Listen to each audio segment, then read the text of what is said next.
Um, Hi everyone. My name is Akshat Kumar, and I'm going to this video is going to be a video walkthrough of the entire work that I have done for my supervised learning project under Professor Balamurugan. So I was given a challenge which was a MindCube, which was basically whether vision language models can infer a spatial scene from limited number of views. We'll see what exactly means, what the problem statement was. But basically, had to fine tune or improve the performance of a VLA via certain method, right? So let's actually discuss more. So basically, MindCube studies whether vision language models can infer a complete spatial scene from a limited number of. So basically, we have an object and we have the images of that object from different pos- positions, angles, right? And then we ask the VLM, hey, can you predict or can you tell me if this object is uh, above this, in front of this, or something spatial, any spatial question. So we're trying to find if it can answer any such sort of question. We'll dive deeper into what the problem statement exactly is. But this notebook will actually deep dive into this all these topics. So we are going to use this Qwen 2VL 2 billion parameter instructor model because it's small enough for a single RTX 4080, which is what I have at my home. As the actual paper uses NVIDIA's A100 GPUs, which are very expensive, obviously not available to me. So I have actually tried to do LoRa-based fine tuning, which actually worked for my personal GPU. We'll dive deeper exactly how and what things I have done. So main idea of the paper is that simply not even touching the weights, simply by prompting and prompting and asking a VLM to expect answers in a certain way can improve its accuracy by a lot, right? So here basically we have k images of the same object from different view or from different locations angles, and then y here basically is the class which it predicts. And This is now actually we'll see this in more detail in the coming section. But yeah, this is the main paper alignment. So the paper actually used Qwen 2.5, a bigger model. They are using a smaller model, and the best SFT idea that the paper suggests was plain CG map FFR out. What this exactly is, I will explain later. So these are some initialization. Uh, yeah, and this is also an initialization. So we have the model here. And GPU is NVIDIA GeForce RTX 4080, 16 GB VRAM. And we have three training variants. So raw question answer, freeform reasoning, plain cognitive map, freeform reasoning out. I will dive deeper now, exactly what this means. So exactly what is the MindCube data set, first of all. So I have the MindCube data set inside this folder. So you have basically multiple images of the same object from different camera poses, angles, and coordinates. And you need to predict something, right? You need to predict something spatially. So it looks something like this, right? Just a second. Yeah. So we have four images of the same shoe, and you need to we then give a question to the VLM like based on these four images, showing the black sneaker from different viewpoints with each camera and blah blah blah. What is the right to the black of the sneaker, right? A, and we give it four options: A, TV, B, wood and dining table. And the VLM must answer these types of questions, right? So this is the actual problem statement. Uh, the data set actually consists of three types of data. So this is an among setting where the coordinate and the angle of the basically the camera is revolving around the object, right? And there is another setting such as rotation. So rotation basically means that the camera's coordinates do not change, but it rotates. And then the model needs to reason. So here basically the question we are asking is, uh, if I am standing on the same spot and facing same direction as shown in image 3, then I turn 180 degrees. What is to my right? A door, to chair, a tree, right? So these types of spatial questions is what the VLM needs to answer. And traditionally, we have seen that VLM struggles with such types of questions a lot. We'll dive deeper exactly how we're going to solve this problem.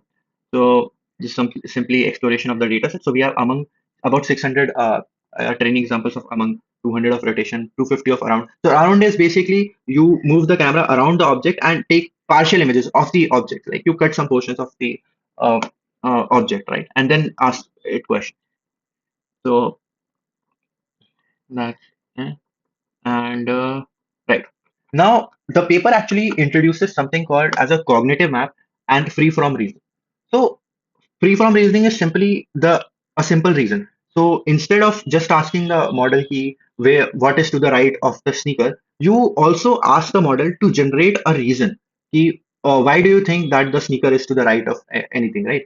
And that reason, that the text-based reason that the prompt, basically the VLM generates, is RI, and MI is the cognitive map. So cognitive scaffold map. So cognitive map is basically a grid, a 10 by 10 grid, and which is labeled from 00 to 99 basically. And in that grid, basically, it actually represents the 3D space of the uh, you know of the scene, and the objects are like in a coordinate system, and the VLM is basically expected to generate that coordinate system. We'll see. I'll show it this more visually later on. What is exactly MI? But that's the simple intro of what MI is. So as you can see here, I print some of these from the training dataset. So see that the black sneaker, position 5, like the sneaker which we saw earlier over here. You know, it's basically the sneaker. So basically, it's trying to say the sneaker is in the center of the image, right? Because it's 5 5, so it should be relatively somewhere near the center. If it's a 9 9, it's at the rightmost corner, and same. And it also tells the position facing which side. So this is the data set, and this is the actual RI, the chain. So the model actually thinks this way. In this scene, I observe 4 images showing different perspectives. All images feature wood and angle, and so on. So this is the actual reason why the model believes whatever it believes. So this is RI. Now, let's come to the main finding. So, prompting techniques for the same example. The authors of the paper actually argued that without even touching the VLMs, simply by asking the VLM to generate a cognitive map, and also asking the VLM to give a detailed explanation why it believes that whatever spatial scene is happening is true, we can actually improve the performance of the VLM by 20-30%, the accuracy of the VLM by 20-30%. And we'll see. And this is the major finding of the paper, in my opinion. And then further, we can actually improve this by fine tuning the VLM on these things, on these outputs, right? So I'll talk about it in more detail. So yeah, so basically this is what a raw question answer is. So this is simply you give an input prompt. So you give it input prompt plus some images, and then the simple question is ki, based on these 4 images showing black, single, blah, blah, blah, what is to the right of the black, and you give it 4 options. That's it. So you are just expecting it to give an answer out of select an answer out of these 4 options. That's it. You're not expected anything. This is raw question and answer. Now there is something called free from reason. So free from reasoning basically expects the model to actually give a reason why it believes whatever it does. So here actually the model needs to think and actually generate such type of text. In this scene, I observe 4 images showing different perspectives, all images feature, and so on. It needs to just come up with a reason as well. Now, plain cognitive map free for free from reasoning out basically expects the model to produce a cognitive map of the scene as well as a reason of why it free from reason as well, apart from the actual answer, right? So here our prompt actually looks like this. So your task is to analyze patient, focus only on create a cognitive map with the following structures of the bird. So basically a cognitive, as I told before, is a 10 by 10 grid where 0 is the top left corner and 9 9 is at the bottom right corner up towards the top, and these are the basically configuration of the cognitive map, how it has been defined in the code. And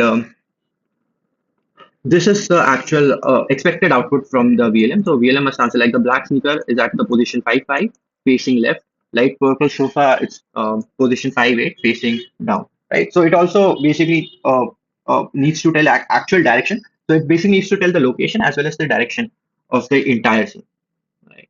These are the tasks that we have given to the VLM.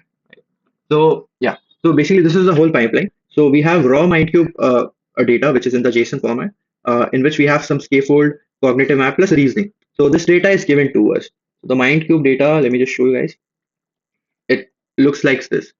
So you have detailed reasons, like you have detailed FFR cognitive maps for all the images. So like you have detailed images, and for these images you also have the prompts as well. What are the questions, what are their answers, what is the freeform answer, ideal freeform answer should look like, what should the ideal cognitive map look like. So this information is present in this. So now based on this we can then create from this data set, we can create a prompt variance or whatever we like. So in the actual paper, like Right now I'm only uh, implementing plain cognitive map and FFR out, but the actual paper explores a lot of techniques. Like it also explores giving cognitive map and FFR as inputs to the VLM, and then simply expecting the output. And in all these possible combination, we have found that plain CG map FFR out is the best uh, way to prompt these models, prompt these VLMs.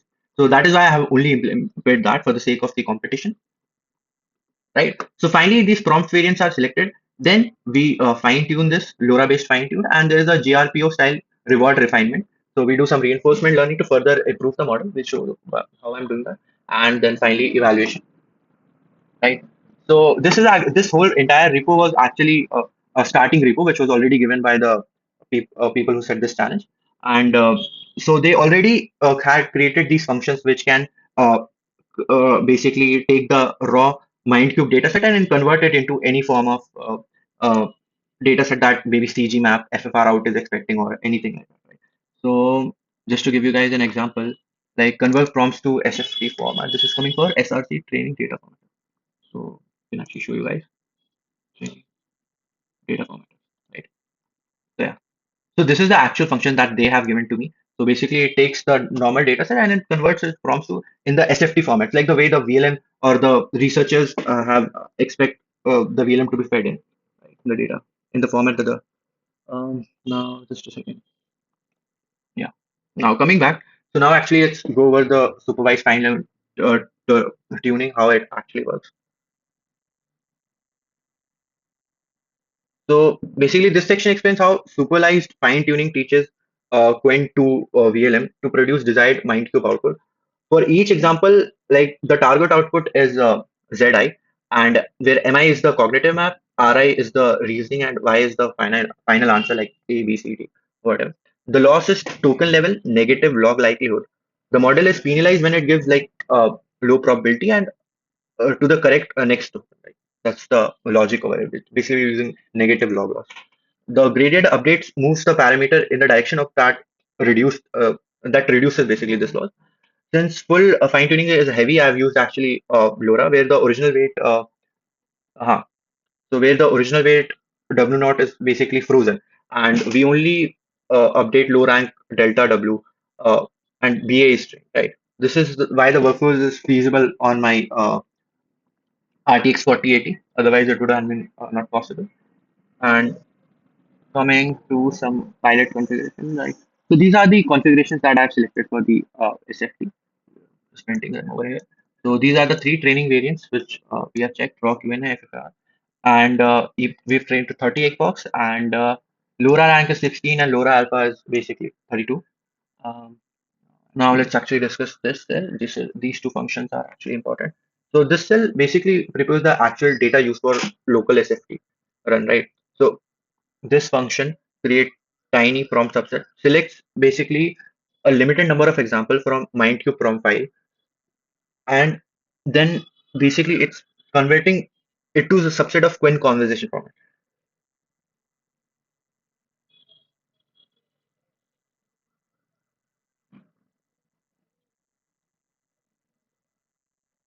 Right. So this is something. Now coming to this. So build Qwen messages converts MindCube row into Qwen chat format, or how Qwen model expects the data to be. The user message contains images and questions, and like while the assistant over here, in this contains the target like cognitive map, reasoning, and answer. The collector takes a batch of these records and uses the Qwen processor to convert text plus images like into PyTorch sentences. It also creates labels by copying input IDs, mask padding tokens with -100, so padding does not affect like the loss. Um, and finally, basically this function. Uh, Now the next important function is this function. So this function basically loads the Qwen to VLM model and attaches LoRa adapters to attention and MLP projection layers only. Um, over here. And finally see the model and basically the processors are written in which the LoRa adapters and are being attached to the MLP projection layer.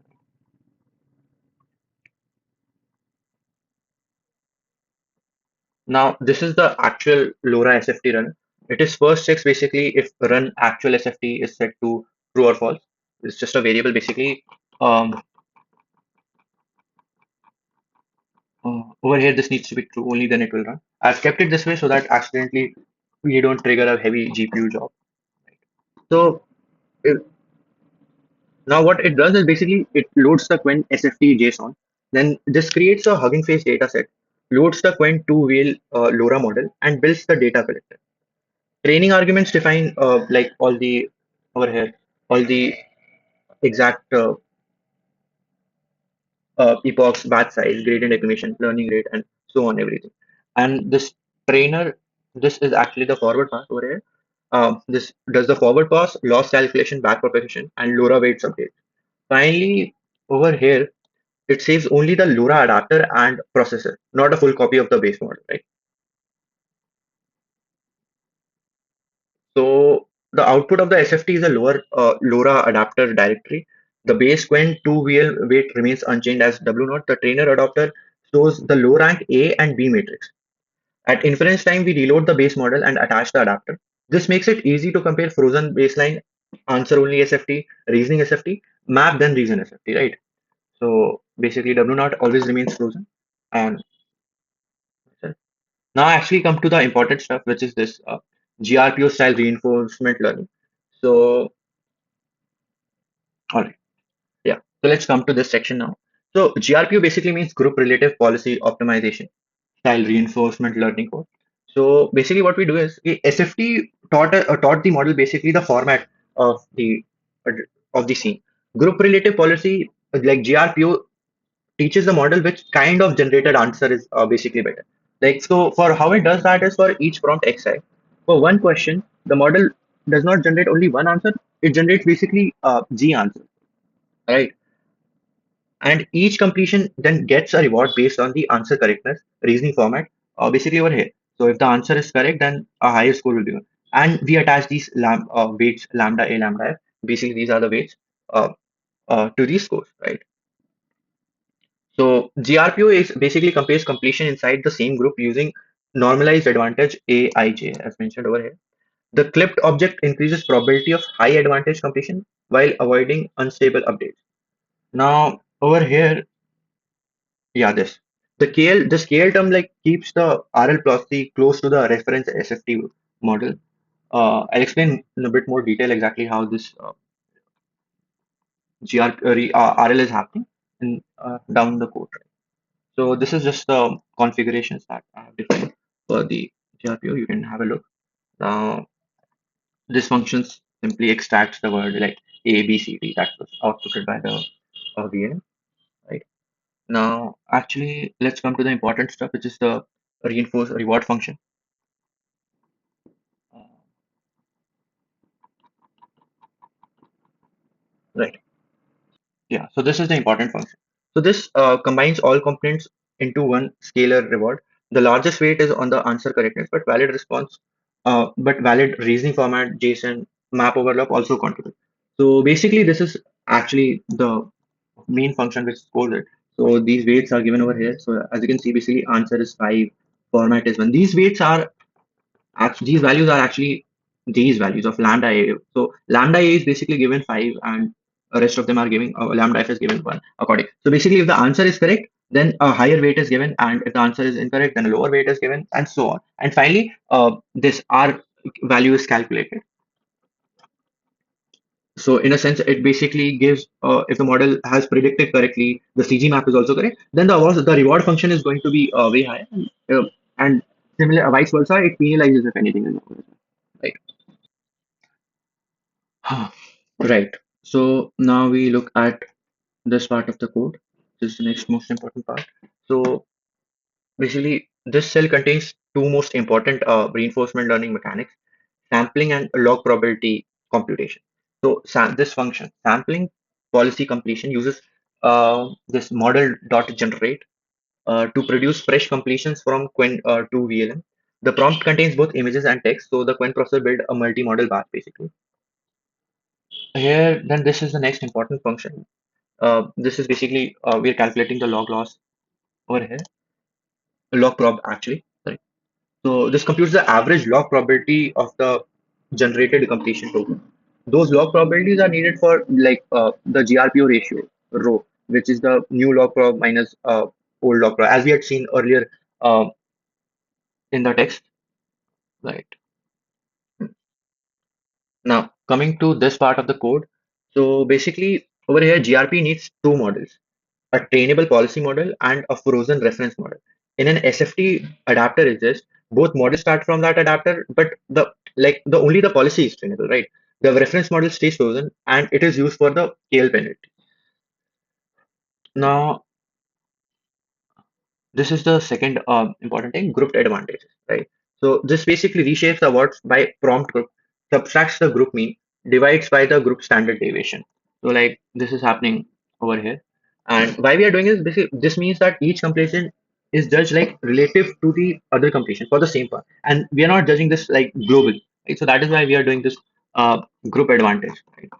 To so basically, to summarize, um, here we calculate the reward function, we assign these lambdas, and then finally we are getting this AIJ, right? Which is in a sense like has been normalized, not globally. So yeah. Now coming to the main part, main actual Qwen GRPO RL loop, like which actually does the reinforcement learning. So this is the code for it. Now this is So basically, this code, what it does is it actually like it first we are loading the RL prompts and then it creates the repeated prompt groups and samples like multiple completions from each prompt. Each completion is scored using a reward function and then the rewards are like converted to groups. So we get the RO and then are converted into AIJ, which are the advantages. And then we finally calculate the old log props and uh, yeah, so then basically we are computing the old policy log props and the reference log props and the new policy log prop, right? Now this loss is flipped to GRPO policy loss plus a KL penalty against the reference model. Like over here, we introduce the KL terms, right? The loss back now the next part, this loss backward and optimization update only the like trainable LoRa weights and the final RL adapter, right? And this finally the RL adapter and is saved as checkpoints over it, right? This is basically uh, an overview of the entire training loop. So now I ran the cell by changing the, the configurations. Um, just a second. Like I did for three variants, like raw question answers first I measured, then I measured free from reasoning, and one last thing as the paper had suggested was plain cognitive map free from reasoning out. That is the thing that I did, and I stored the all the results of these after running the notebooks. It took me a lot of time, like it took probably almost a day, I think, for training this. And just a second. Yeah, and finally, yeah, here are the actual results. So I'm showing the actual results only. Uh, because the video has been very long, I think. So accuracy is simply measured if the output matches the expected output or not. And reward function we had defined earlier. And basically, the most important weight, highest weight is given to the if the answer is correct, and second highest is given if the map is correct or not, right? So now exactly how are we measuring the accuracy, right? So for raw question answers free from using map, uh, basically, if the predicted answer matches the real answer, then we give simply a one, right? But for map similarity, basically we take an overlap between the predicted and the actual cognitive grounded cognitive, right? And we see how much are they overlapping, and that is taken as a sort of accuracy. And we also discussed GRPO reward earlier, right? Now, this is the actual results, right? So this is exactly what the paper had suggested and what I as well encountered, right? So also the paper also suggested that if we simply randomly select any option, even then we would get around like 32% accuracy, right? So as you can see, R and Q is just slightly raw question answer is just slightly better than randomly guessing thing. But we can see that simply keeping the weights frozen and simply expecting the model to think in a certain way, to create a cognitive mind, the model's accuracy jumped to almost 42%. Now, similarly, doing SFT actually bumped up our performance accuracy to 57.4%. And if we added reinforcement learning, it only added a tiny bit of improvement, 60.8. In the actual paper, they actually get up to 80 or 85% accuracy. But this is what I was able to get. But this is understandable as well because I'm using LoRa-based fine tuning and not complete fine tuning, right? And also the model I'm using is a little weaker, right? So from this 42%, I was able to improve it to 60.8% only, right? And these are the accuracy charts and the more learning curves. So here we have the project learning curve. So we can see that basically during SFT, the progress is very fast because like the model is being learned. So, and on the counter, reinforcement learning basically is targeted and directional. It does not, the curve is not that like high slope, but because it is moving in the direction where the model should be, so we get a steady and more progress, right? And this is the basically mean reward function. So this is also expected, like the reward function also increases with time because the model is getting better. So this is the map that I was able to get. Now, this plot basically explains why the reward function is useful. Like for example, over here, a short wrong example gets almost no reward. A correct answer gets a strong answer reward. A reasoned correct answer gets additional format reward.